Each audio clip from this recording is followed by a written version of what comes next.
नमस्कार मंडळी, कसे आहात तुम्ही? मजेत ना? मजेतच राहा. तर चला, आज आम्ही आलो होतो गावाला. तुम्ही आधीच्या ब्लॉगमध्ये पाहिलाच असेल. माझा आधीचा शॉर्ट ब्लॉग मिनी ब्लॉग बनवलेला आहे मी.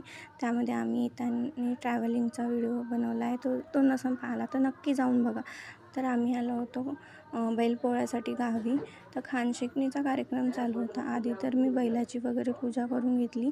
त्यानंतर काकाजींना अक्षत वगैरे लावून घेतली, अहोंना पण लावली. त्यानंतर काकूंना हळद कुंकू वगैरे लावून घेतलं.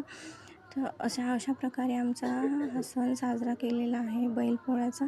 त्यानंतर ह्या दोघींचं चालू होतं. यांना पण हळद कुंकू लावून घेतलं आणि यांच्या पण पाया पडून घेतल्या, आशीर्वाद घेतला. त्यानंतर लगेचच पूजा वगैरे झाल्यानंतर आम्ही जेवणं वगैरे करून घेतलं. जेवणं झाल्यानंतर यांच्या मस्त्या चालू होत्या. मस्त्या खूप दिवसांनी मिळतात ना, या वर्षातून 1-2 वेळाच आम्ही गावी येतो, त्यामुळे खूप दिवसांनी मिळतात. तर बाय मंडळी, जाता जाता लाईक शेअर सबस्क्राईब करून